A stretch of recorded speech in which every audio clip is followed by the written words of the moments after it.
Hi, my name is Abby Olson. I'm a registered dietitian with Fluid Health and Fitness, and on today's topic of nutrition science versus the trends, we're going to address the keto diet.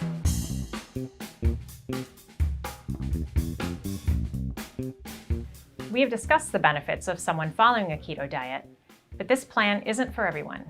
We need to take into consideration each individual's genetic makeup, health conditions, metabolic breakdown, and clearly identify the cases which following the keto diet is not recommended.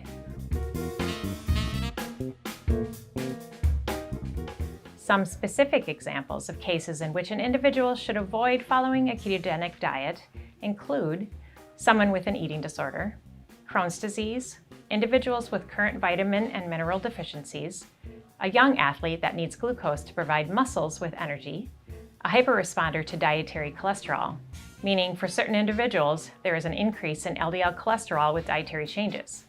This topic is in need of further research. Other examples include pregnancy, or if you are breastfeeding, anyone with kidney or liver complications, medical conditions that warrant physician supervision, and specific adherence to medications or diet. It is incredibly important to take a look at variations in genes and gene expression when possible to find out if this is the right plan for you. If you have a diagnosis of type 1 or type 2 diabetes, have had your gallbladder removed, are susceptible to kidney stones, have IBS, Crohn's disease, or other gut health concerns, always check with your physician before making any significant changes to your diet.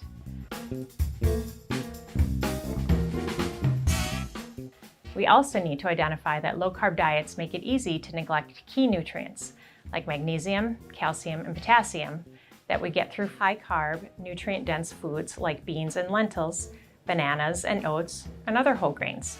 There's also research looking into the effects of following very low-carb or keto diets and how that may contribute or cause negative changes to the gut microbiome. When we decrease a variety of food choices, such as carbohydrates that contain insoluble fibers, we have less microbiota-accessible carbohydrate, which can change the gut microbiome and contribute to inflammatory disease states.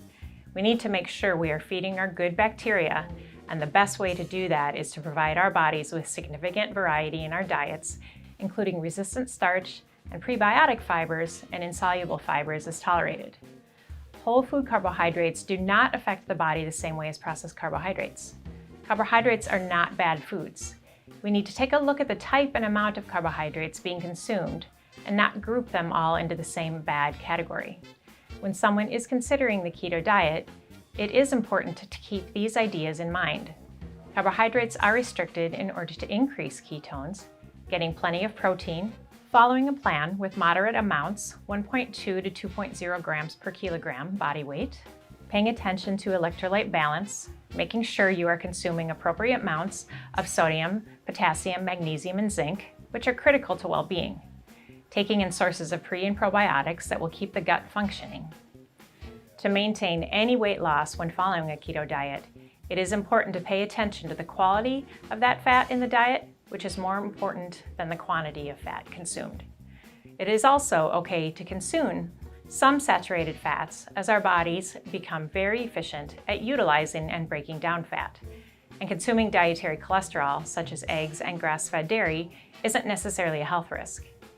Mindfulness practices and paying attention to hunger and satiety is a great indicator of balanced energy intake. Learn how to trust your body's intuitive eating responses.